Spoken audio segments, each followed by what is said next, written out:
हाय, मैं सौरभ शिंदे। आज हम डिस्कस करने वाले हैं टैक्सेशन के बारे में। ठीक है, ये जो पूरी सीरीज होने वाली है टैक्स के सब्जेक्ट के ऊपर, मतलब जिन लोगों को टैक्स सब्जेक्ट है, मतलब वो बीकॉम के हो, एमकॉम के हो, बीएमएस के हो, बीबीए के हो और कोई स्ट्रीम के हो, उनको ये वीडियो बहुत ही इंपॉर्टेंट होने वाला है। मतलब उनके लिए तो ये वीडियो इंपॉर्टेंट है ही है, लेकिन किसी को टैक्स का नॉलेज चाहिए, आपको सब्जेक्ट नहीं है टैक्स, लेकिन आपको टैक्स क्या है ये जानना है, आपको सीखना है, तो भी आपके लिए ये वीडियो इंपॉर्टेंट होने वाला है। ठीक है, आज ये हमारा पहला वीडियो है टैक्स के सीरीज का। इसमें हम बेसिक टर्म्स सब देखने वाले हैं। ठीक है, चलो स्टार्ट करते हैं, ज़्यादा टाइम बर्बाद नहीं करेंगे। देख सकते हैं हम मैं पहले आपको बताना चाहूँगा कि टैक्स का मतलब क्या है, एग्जैक्टली टैक्स होता क्या है। आपको पता होगा हम गवर्नमेंट को पैसा पे करते हैं, टैक्स पे करते हैं, ये तो आपको सबको पता होगा। ठीक है, लेकिन हम गवर्नमेंट को टैक्स कब से पे करते हैं, मतलब कब से टैक्स आया, या गवर्नमेंट को हम क्यों पे करना चाहिए टैक्स, गवर्नमेंट उस पैसा क्यों लेता है, उसे क्या करता है, ये सब टर्म पहले आपको बताना चाहूंगा। ठीक है, पहले तो आपको टैक्स तो पता है, हम क्या करते हैं, गवर्नमेंट को हम टैक्स के रूप में पैसा पे करते हैं और गवर्नमेंट उस पैसे से क्या करता है, गवर्नमेंट का वो रेवेन्यू रहता है। अभी अब बोलेंगे क्यों पे करना, ये सब नहीं, ये लॉ है। मतलब इनकम टैक्स एक्ट 1961 के हिसाब से आपको ये पे करना पड़ता है। आप इंडियन के जो सिटीजन हो तो आपको ये टैक्स पे करना पड़ेगा। ठीक है, इसमें मैं नहीं करूंगा तो वही क्यों, ऐसा कुछ नहीं है, सबको पे करना पड़ता है। किन लोगों को इनकम टैक्स पे करना पड़ता है, कौन कौन टैक्स पे करता है, ये सब आपको मैं बताऊंगा। ठीक है, पहले तो मैं एक सीधी बात, आप बोलेंगे सर मेरी तो इनकम इतनी नहीं है, मैं तो टैक्स नहीं पे करता। ठीक है, ऐसा नहीं है, हर गरीब से गरीब आदमी भी टैक्स पे करता है। ठीक है, अमीर से अमीर पे करता ही करता है, लेकिन हर एक व्यक्ति पे करता है। जिसका इनकम जीरो वो भी पे करता है। आप बोलोगे कैसे, तो आपको पता होगा, आप बाजार में जाओ और कौन सी भी एमआरपी लिखी वाली, मतलब एक पेन लेके आओ, उसमें भी गवर्नमेंट को पैसा जाएगा। आप मोबाइल का रिचार्ज करते हो ना, उसमें भी गवर्नमेंट को टैक्स इंक्लूड रहता है। तो हम सब लोग टैक्स डायरेक्टली इनडायरेक्टली हम सब लोग टैक्स पे करते हैं। ठीक है, अभी ये टैक्स तो आपको पता चला हम गवर्नमेंट को पे करते हैं। क्यों पे करना है, क्योंकि गवर्नमेंट के पास पैसा आएगा किधर से, हम लोग तो देंगे। गवर्नमेंट क्या है, हमने तो उनको उधर बेचा है। ठीक है, वो तो अब सब चलाना पड़ता है उनको। अभी गवर्नमेंट है, पहले राजा थे, तो राजा कहां से पैसे लाते थे, हम सब प्रजा ही उनको देते थे ना राजा को पैसे, तभी वो सब देखते थे। ठीक है, वैसे ही अभी उस टाइम राजा थे, अभी गवर्नमेंट है, हमको गवर्नमेंट को पैसा पे करना पड़ता है। और गवर्नमेंट क्या करता है उस पैसे से हमारे लिए बोलते हैं ना, हम अभी आप देख सकते हैं रोड्स, हॉस्पिटल्स, बराबर क्या है, ब्रिज, ये सब प्रोवाइड करता है, मतलब फैसिलिटी प्रोवाइड करता है गवर्नमेंट हमारे लिए। ठीक है, लोकल पब्लिक के लिए। इसलिए गवर्नमेंट के पास पैसा होना चाहिए, और पैसा कौन देता है, हम लोग देते हैं। किस प्रकार से देते हैं, टैक्स के रूप में देते हैं। समझ में आया टैक्स का मतलब। ठीक है, चलो आगे बढ़ते हैं। अब ये टैक्स तो समझ में आया, इसमें दो टाइप्स ऑफ टैक्स होते हैं, मतलब दो टाइप्स होते हैं टैक्स के। एक रहता है डायरेक्ट टैक्स और दूसरा रहता है इनडायरेक्ट टैक्स। ठीक है, अभी बोलोगे सर ये क्या है, डायरेक्ट टैक्स और इनडायरेक्ट टैक्स का मतलब क्या है, तो पहले आपको बताना चाहूंगा डायरेक्ट टैक्स का मतलब। मैं पहले आपको बताना चाहूंगा डायरेक्ट टैक्स मतलब क्या, जो आप डायरेक्टली पे करते हैं गवर्नमेंट को। मतलब आपको पता होता है कि हम अभी गवर्नमेंट को टैक्स के रूप में पैसे दे रहे हैं, तो उसे डायरेक्ट टैक्स कहते हैं। मतलब इसका एग्जांपल क्या है, तो इनकम टैक्स, बराबर। जिन लोगों का एक सर्टेन लिमिट के ऊपर इनकम रहता है, अभी वो जो टैक्स स्लैब रहता है वो डिटेल में हम देखने वाले हैं, लेकिन आपको बता दो अभी चल रहा है 2.5 लाख, मतलब 2,50,000 के ऊपर जिनकी इनकम है उनको गवर्नमेंट को टैक्स पे करना पड़ता है। ठीक है, अभी वो लोगों को क्या करना है, गवर्नमेंट को टैक्स पे करना पड़ेगा। उनको पता है हमारा इनकम ज्यादा है तो हमको पे करना पड़ेगा, वो पे करते हैं। ठीक है, इसे हम कहते हैं डायरेक्ट टैक्स। और दूसरा रहता है इनडायरेक्ट टैक्स। ये जो इनडायरेक्ट टैक्स है वो बोलते हैं ना हम, इनटेंजिबल है, मतलब दिखता नहीं, हमको पता ही नहीं चलता हमने पे किया है टैक्स, लेकिन हम लोग पे कर रहे हैं, सब लोग पे कर रहे हैं। अभी मैंने एग्जांपल बताया आपको, आपने मोबाइल में रिचार्ज किया तो भी उसमें से थोड़ा पैसा गवर्नमेंट का होता है। आपने होटल में जाके खाना खाया, उसमें भी जाता है। आपने मूवी देखी, सिनेमा हॉल जाके मूवी देखी, वहां पे टिकट में से भी गवर्नमेंट को पैसा जाता है। हर जगह से गवर्नमेंट को क्या रहता है, हमने पेट्रोल, अभी आप देखते हैं पेट्रोल के दाम कितने बढ़ गए, हमने पेट्रोल डाला, उसमें से भी ज्यादा से ज्यादा हिस्सा गवर्नमेंट को जाता है। ठीक है, इस तरह से हम गवर्नमेंट को पैसा दे रहे हैं। ठीक है। कुछ लोगों को पता नहीं होगा कि गवर्नमेंट को हम तो गरीब है, हम तो नहीं दे रहे, नहीं, सब लोग दे रहे। ठीक है, ये पता लगा, इससे हम कहते हैं इनडायरेक्ट टैक्स। अभी इनडायरेक्ट टैक्स जीएसटी इसे बोलते हैं। ठीक है, ये डिटेल में हम देखने वाले डायरेक्ट इनडायरेक्ट। तो आपको मोटा मोटा समझ में आएगा डायरेक्ट टैक्स और इनडायरेक्ट टैक्स क्या रहता है। ठीक है, चलो आगे बढ़ते हैं। दूसरी बात ये होगा डायरेक्ट और इनडायरेक्ट टैक्स। अभी हम पहले डिस्कस करने वाले हैं डायरेक्ट टैक्स के बारे में। अभी इसमें क्या रहता है, कुछ टर्म्स है, बेसिक टर्म्स है, वो आज हम देखने वाले हैं। पहली टर्म्स मतलब पर्सन। ठीक है, पर्सन का मतलब क्या है, पर्सन कौन होता है। ठीक है, पर्सन मतलब क्या कि इसमें एक आदमी नहीं आएगा, खाली मैं हूं, मेरा नाम सौरभ है तो मैं भी पर्सन हुआ, बराबर ना। इस नाम से श्याम, राम, सभी जो इंडिविजुअल रहते हैं वो पर्सन में इंक्लूड रहते हैं। ठीक है, दूसरी बात HUF। अभी ये HUF क्या है, हिंदू अनडिवाइडेड फैमिली। अभी ये तो पता नहीं, सब सुना है लेकिन इसका एग्जैक्टली मतलब पता नहीं, तो मैं आपको बताना चाहूंगा इसका एग्जैक्टली मतलब क्या है। कि आपको पता होगा, आप बाजार में जाते हैं और किसी शॉप पे लिखा होता है, क्या लिखा होता है कि शिंदे एंड सन्स, बराबर ना। उस शॉप का नाम एंड सन्स रहता है, उसके नाम और उसके आगे सन्स रहता है।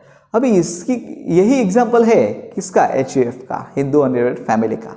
यही बिजनेस रहता है, वो HUF में आते हैं, इस तरह के बिजनेस। ठीक है, दूसरी बात पार्टनरशिप फर्म हो, वो भी पर्सन में रहता है। ऐसा खाली मैं अभी आपको ये डिटेल में हम देखने वाले हैं, लेकिन आपको बताता हूं, पर्सन मतलब आदमी नहीं, इसमें ये सभी इंक्लूड, मतलब कंपनी रहती है, HUF रहता है, पार्टनरशिप रहते हैं, फर्म रहते हैं, लोकल अथॉरिटी रहती है, या अपनी यूनिवर्सिटी रहती है, कॉलेज रहते हैं, सब, या आपके ट्रस्ट रहते हैं ना, कोऑपरेटिव सोसाइटीज रहती है, अपने मंदिर रहते हैं, मस्जिद रहती है, उसके ट्रस्ट रहते हैं, ये सभी इंक्लूड पर्सन में हो गए। इनको भी टैक्स पे करना पड़ता है। ठीक है, तो कैसे टैक्स पे करना पड़ता है ये आगे हम देखने वाले हैं। ठीक है, आपको ये पता चला पर्सन का मतलब क्या, इसमें क्या क्या आता है। फिर से सुनिए, पर्सन में क्या क्या आता है, इंडिविजुअल में आप लोग आते हैं, इसमें कंपनीज आते हैं, पार्टनरशिप आते हैं, HUF आते हैं, लोकल अथॉरिटी आते हैं, ट्रस्ट आते हैं, कोऑपरेटिव सोसाइटी आते हैं, सब कंपनीज आते हैं, सब इसमें आता है इंक्लूड पर्सन में। ठीक है, ये तो आपको पता चला पर्सन का मतलब क्या है।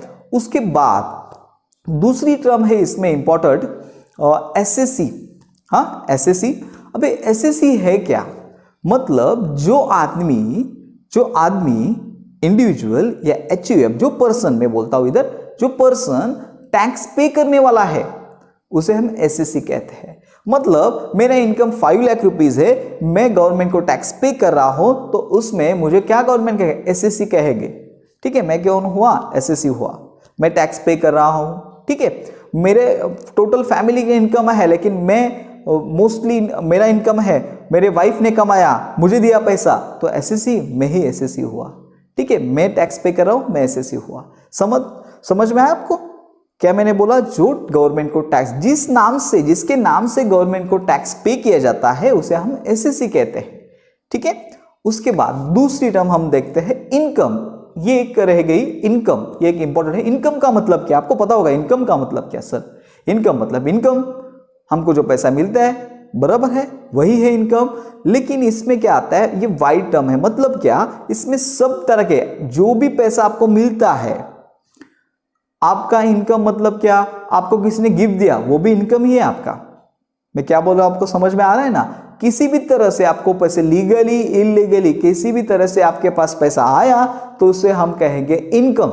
उसके सोर्स कई सारे हो सकते हैं। ठीक है, इनकम का मतलब आपको समझ में आया, जिस पे टैक्स कैलकुलेट करेगा उसके हम इनकम कहते हैं। और इनकम में सब इनकम आता है, लीगल इलीगल सब। जो आपके पास जो भी पैसा आएगा, आपके बैंक अकाउंट में आपके पास जो भी पैसा आएगा, वो सब इनकम ही कहा जाएगा। ठीक है, इनकम हुआ, SSC हुआ, पर्सन हमने देखा। अभी दूसरी बात है इसमें, दूसरी बात assessment year and previous year, ये दो कंसेप्ट है, इंपॉर्टेंट है। असेसमेंट ईयर का मतलब क्या और प्रीवियस ईयर का मतलब क्या। अब देखिए, एसेस मतलब जिस ईयर पे आप टैक्स पे करें, जिस ईयर में आप टैक्स पे कर रहे हैं उसे हम असेसमेंट ईयर कहते हैं। और जिस ईयर का हम टैक्स पे कर रहे हैं, मतलब पिछले ईयर का हम टैक्स पे कर रहे हैं, उसे हम कहते हैं प्रीवियस ईयर। ठीक है, फॉर एग्जांपल अभी चल रहा है 2021-22, आपको पता है ना, 1 अप्रैल से स्टार्ट होता है, 31 मार्च को फाइनेंशियल ईयर क्लोज होता है। तो अभी का ईयर क्या हुआ, 1 अप्रैल 2021 तो 31 मार्च 2022। यह है हमारा असेसमेंट ईयर इस साल का। और प्रीवियस ईयर कौन सा रहेगा 2020 2021, ये हमारा क्या रहेगा प्रीवियस ईयर रहेगा। मतलब जो इनकम आपको 2020-21 में हुआ 1 अप्रैल 2020 31 मार्च 2021 तक जो आपका इनकम हुआ उसका टैक्स हम कब पे करेंगे, अभी इस साल पे करेंगे, मतलब 2021-22 को पे करेंगे। तो असेसमेंट ईयर कौन सा हुआ 2021-22 और प्रीवियस ईयर कौन सा हुआ वो पिछला वाला, मतलब कौन सा 2020-21। समझ में आया? जो पिछला साल रहता है जिस पे हम टैक्स, जिस इनकम पे हम टैक्स कैलकुलेट करते हैं ना उसे हम प्रीवियस ईयर कहते हैं, और जिस ईयर में हम कैलकुलेट करते हैं उसे हम असेसमेंट ईयर कहते हैं। ठीक है, समझ में आया दोनों टर्म आपको। उसके बाद ये तो हो गया आपको इनकम, मैंने बताया आपको असेसमेंट ईयर एसएससी हुआ, ठीक है, प्रीवियस ईयर हो गया। ये सब बेसिक टर्म थी और इसमें आगे हम जैसे जैसे बढ़ेंगे उस तरह से आपको मैं बताता जाऊंगा। ठीक है, दूसरी बात ये सब टर्म तो हो गई, लेकिन दूसरा हेड्स, मतलब इनकम किस हेड में गवर्नमेंट कैलकुलेट करता है या डिवाइड करता है हम देखते हैं। ठीक है, तो टोटल 5 हेड्स है, मैं बताना चाहूंगा कितने हेड्स है, टोटल 5 हेड्स है। पहला इनकम का कौन सा है पहला इनकम, तो आपको पता होगा ज्यादातर इंडिया में ज्यादातर लोग क्या करते हैं, जॉब करते हैं, जॉब करते तो उनको सैलरी मिलता होगा, तो पहला इनकम गवर्नमेंट क्या बोलता है, आपका पहला इनकम का सोर्स होगा सैलरी। समझ में आया? पहला इनकम कौन सा है, सैलरी। मतलब जिस सैलरी से जो भी पैसा आपके घर में आएगा वो as a salary income head में आपको सैलरी में डालना पड़ेगा। ठीक है, अभी दूसरा इनकम, कौन बोलेगा मैं तो जॉब नहीं करता, बराबर ना, मेरे जॉब नहीं है, मेरा बिजनेस है, मेरा कुछ नहीं है, मेरे खाली मेरे प्रॉपर्टी, मेरे दादा परदादा ने घर बना कर रखे, वो मैंने रेंट पर दिए, उसका रेंट आता है उस पर मेरे चलता है, तो ये भी इनकम ही है। वो कौन से हेड में आएगा, इनकम फ्रॉम हाउस प्रॉपर्टी के हेड में आएगा। क्या बोला, समझ में आ रहा है आपको? इनकम फ्रॉम हाउस प्रॉपर्टी में ये आएगा। ठीक है, दूसरा ये दो हो गए, और तीसरा कौन बोलेगा मैं जॉब नहीं करता, मेरी कोई प्रॉपर्टी नहीं है, लेकिन मैं डॉक्टर हूं, मैं वकील हूं, मैं टीचर हूं, मैं इंस्टीट्यूट चलाता हूं, या मेरा बिजनेस है, तो ये सब प्रोफेशन में, मतलब बिजनेस और प्रोफेशन में आएंगे। इस तरह से आपको इनकम हो रही है। ठीक है, आपका ये बिजनेस है, आपका प्रोफेशन है। ठीक है, ये कौन से हेड में, थर्ड हेड में आएंगे, बिजनेस और प्रोफेशन में। और चौथा हेड है कैपिटल गेन। अभी ये कैपिटल गेन क्या है, मतलब कौन बोलेगा मुझे सैलरी नहीं मिलती, मेरे पास कोई घर नहीं है, मेरा बिजनेस नहीं है, लेकिन मेरे पास पुराने जेवर थे, मतलब सोना चांदी था, वो मैंने बेच दिया और मुझे प्रॉफिट हुआ। ठीक है, और मेरी जमीन थी वो बेच दी, लैंड मैंने बेच दी, उससे पैसा मिला, वो मुझे प्रॉफिट हुआ। ठीक है, जो अपने प्रॉपर्टी बेच के जो एक साथ पैसा बड़ा अमाउंट मिलता है उसे हम कैपिटल गेन कहते हैं। ये फोर्थ हेड में आएगा, कैपिटल गेन में। ठीक है, ये डिटेल में सब हेड हम देखने वाले हैं, लेकिन आपको ये मैं टर्म सब बता रहा हूं ये एग्जैक्टली होता क्या है। ठीक है, उसके बाद मैंने बोला आपको ना 5 हेड्स है, तो पांचवा कौन सा, इन 4 में कहां पे भी आपका इनकम नहीं, किसी के कौन बोलेगा मुझे सैलरी नहीं मिलती, मेरा बिजनेस नहीं है, मेरा हाउस प्रॉपर्टी नहीं है, मेरी कोई जायदाद नहीं है, कोई भी नहीं, इनकम नहीं है, तो कौन सा, फिर भी मेरे पास पैसा है, तो क्या मुझे लॉटरी लगी, मैंने जुआ खेला, मुझे गिफ्ट मिला, या कहां से भी, इन 4 हेड छोड़ के कहां से भी मेरे पास पैसा आया, तो इससे हम कहेंगे इनकम फ्रॉम अदर सोर्स। समझ में आया? ये टोटल कितने हेड है, 5 हेड है। कितने हेड है, 5 हेड है। इस तरह से हम 5 हेड में इनकम डिवाइड करने वाले हैं। ये सब हम डिटेल में अगली वीडियो में देखने वाले हैं, एक एक टर्म में आपको समझाने वाला हूं, डिटेल में देखेंगे। ऐसा नहीं है बोलते हैं ना हम मोटा मोटा देखेंगे, ऐसा नहीं, डिटेल में। अभी मैंने बेसिक कुछ टर्म्स आपको समझाया है, डिटेल में ये सब टर्म हम देखने वाले हैं। एक एक जो सब सिलेबस है आपका टैक्स का, जो टैक्स में रहता है वो सब हम देखने वाले हैं। ठीक है, ये सीरीज पूरी लंबी तक चलने वाली है, इसलिए आप ये पहली बार देख रहे हो तो प्लीज चैनल को सब्सक्राइब करके रखना, क्योंकि आगे की वीडियो आपके पास जल्द से पहुंच जाए। ठीक है, और प्लीज अगर आपको ये हेल्पफुल लग रहा होगा, समझ में आ रहा होगा, तो प्लीज लाइक करना मत भूलना, और कमेंट में बताना आपको कैसा वीडियो लगा। ठीक है, अपने फ्रेंड को भी शेयर करना। Thank you.